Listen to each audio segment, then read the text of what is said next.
Time magazine, a bastion of hope in a world full of journalistic drivel, a highly respected publication lighting the way in telling the news to the people, through the people, for almost 100 years, in my opinion, has somewhat of a love affair with this beautiful little country of ours. An article by President Tsai Ing-wen has been published in a special edition of Time magazine. A love affair they have shown over and over in many different Taiwanese-focused articles over the years. And not only do they give our democratically elected president, Ms. Tsai, the opportunity to address the world and voice her views on their platform. 首先我要厘清的是，美国的一个中政策跟中国的一个中国原则是不是一样的东西。 But they also included her in their list of the top 100 most influential people in the world of 2020. Time magazine has released its annual top 100 most influential people. Some of the biggest names include Dr. Anthony Fauci,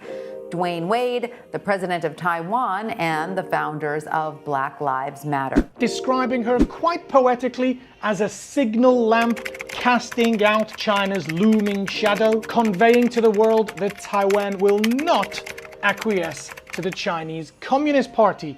And in the same article, they also wrote, China is the world's largest communist regime, and this self-made woman is determined to resist it. She will not cower. Some pretty aggressive pro-Taiwan words there. Maybe a little bit too much, but yes, it's fair to say that this highly respected international magazine, which actually has one of the highest print circulations of any magazine on the planet, is somewhat smitten with Taiwan and all things Taiwanese. And this love affair has been cemented even further when Time magazine published their 100 Greatest Places on Earth article, and our beautiful capital city, Taipei, was right up there in the mix. Alongside incredible world cities such as the historically important city of Athens in Greece, the exotic beauty of Hawaii, and such cultural centers as Madrid and Venice. Not to mention a myriad of other bucket list worthy cities that perhaps we'll get into a little bit later. But first of all, let's open up this article and take a look at what they think of our country's capital city.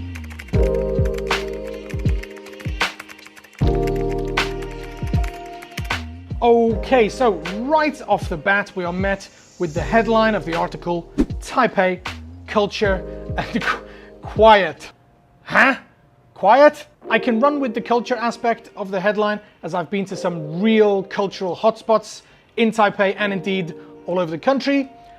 But quiet? Taipei? And before we read on and discover what the hell they're talking about when it comes to Taipei being quiet, let's comment on this photo, which obviously shows the Taipei Performing Arts Center, which, as far as I know, is still being built. Under construction in Shilin District, Taipei, Taiwan. Construction of the center began in 2012. That's 9 years. What the hell is going on there? Anyway, we're getting distracted. Back to the article. I really feel they could have used a better photo to represent the culture of Taipei than that big ball, but they're obviously proud of their big balls, as anybody would be, and here we've got the article. There's only one paragraph in the entire article, so if it's okay with you, I'll just read it verbatim. This year's slate of openings further burnishes Taipei's credentials as a cultural capital. Ooh, capital. Don't only countries have capitals, Time magazine, you cheeky buggers. Surely Time magazine won't refer to Taiwan as a country anywhere in this article. Let's quickly go and check how they chose these cities. To compile this list, Time listed nominations of places including countries, regions, cities, and towns. Okay, thought it was too good to be true. We got sidetracked a little bit there. Let's get back to the article. Spring saw the debut of the city's National Center of Photography and Images, an institution dedicated to the research, preservation, and exhibition of Taiwan's photographic history. Sounds like an interesting place. Meanwhile, the Taipei Performing Arts Center, with its striking architecture defined by a giant silver sphere protruding from one side of the building, seems to become a city landmark when it opens in 2022. 10 years construction.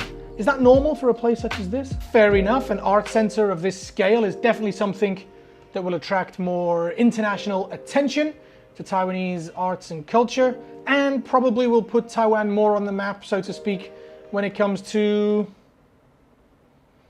art. Another new arrival, Hilton's 175-room Hotel Residence Taipei, which boasts a boxy black and white exterior designed to evoke frames on a film roll.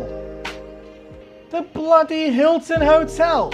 What the bloody hell is that doing on there? Is this thing sponsored by Hilton?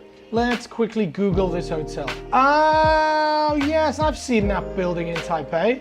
It's cool, but just a hotel. I do not understand how a hotel gets us on the list of the 100 greatest places on the planet. Visitors looking for a respite from the fun and fast pace of the city can visit nearby Yangmingshan National Park, which was named the world's first urban quiet park in June 2020. Okay, so that's where the quietness is coming from. It's coming from Yangmingshan National Park, a very beautiful, peaceful park in the outskirts of Taipei City. I actually often forget that Yangmingshan is in Taipei, because usually when I think of Taipei, all I can see in my mind's eye is taxis, buses, a billion scooters, and gargantuan, ugly buildings sprouting out of everywhere.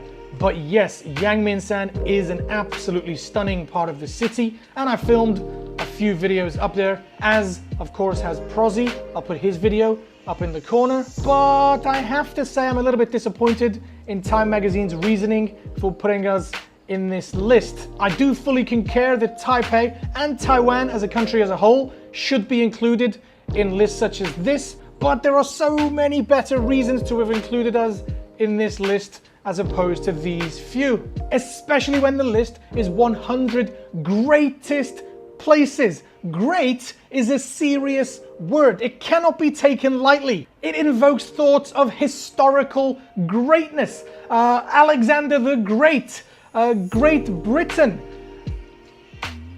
I'm struggling to think of other great things.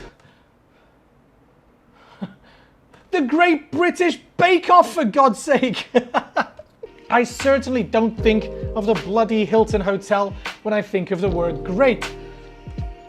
Although I could tell you a great story from the Hilton Hotel, Milton Keynes, circa 2007, with a great girl that had a very great ending.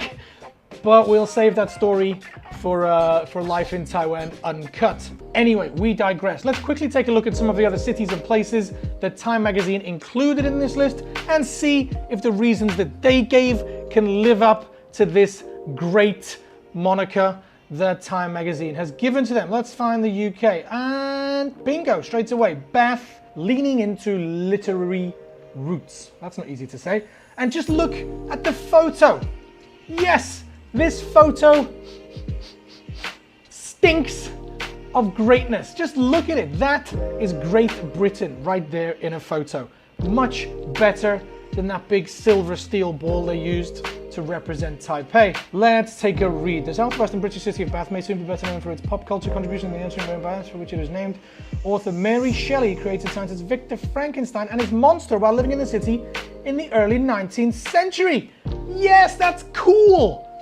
Frankenstein comes from Bath, not the f***ing Hilton Hotel. Why am I going so hard on the Hilton Hotel? I'm sure it's a very lovely hotel, but I just don't think it needs to be included in a list like this. There's no shortage of places to stay downtown, including the Hotel Indigo Bath. Wait a minute, another hotel? This article is just an ad for hotels around the world in beautiful cities. Let me check another place really quickly. Kruger National Park, South Africa. If this mentions a hotel, I might just lose my shit. The problem with South African hotel, what is happening? Have we been tricked into reading an article about hotels all around the world? I'm gonna check one more place. Antarctica. There surely cannot be a hotel to advertise in Antarctica. Is there a hotel in that photo? No. Okay, so let's check. Solar eclipse will plunge the Antarctica. Several Antarctic cruise lines are offering special expedition sets to coincide with the event. A cruise ship is a hotel on water. They are taking a hotel to Antarctica and then selling it to us through this article. This video has not gone the way that I expected it to go. Let's maybe go back to that part about how they choose these places. Did it explain to us what the hell was going on here? The challenges of the past year and a half have transformed our world, and few industries have been as affected as travel, tourism and hospitality. Oh my god, I think I got a bit too angry there. They told us at the very start it's about hospitality. The list is actually focusing on how hospitality industries have adapted and changed, and they're trying to get people into travel. Okay, so maybe it's not a sponsored post by Hilton Hotel. That's fair enough, I think. And there are some absolutely amazing places on this list. I'm not sure if you've been to any of these places. Of course, looking at places like this in the middle of a lockdown is pretty sick, to be honest, the fact that we can't travel. But yes, there's my short little video on this list. I didn't want to just blow smoke up Taipei's arse. Can I say that? I didn't just want to pie my pee. I really wanted to look at this list subjectively and really give you my opinion. I do agree that Taipei is a very cultural, quiet city when you get into the suburbs. How about you guys? Do you value lists like this? International recognition seems to be very popular in Taiwan. Every time there's a list like this that puts Taiwan as the safest or most beautiful or most attractive country, the article seems to be very popular. Whenever Lucas makes a video talking about Taiwan being recognized internationally, it always seems to get hundreds of thousands of views. So I certainly look forward to my hundreds of thousands of views on this video. Don't forget, smash that like button, give that subscribe button a big squeeze for me. But as you're no doubt aware, I've been banging out a few more videos a bit more often recently. I seem to have a lot more time on my hands now that I'm single and ready to mingle. Just mingling with my computer and Final Cut Pro. But yeah, I'm putting out more videos, maybe some short ones like this, maybe some more deeper meaning videos as my last one. But hope you're enjoying it. If you are, comment down below any topics that you'd like me to discuss, and we can just hang out more often in my comments section. Don't know what else to say. Slide into my DMs. Oh, I thought I forgot to press record on the camera then. Woo!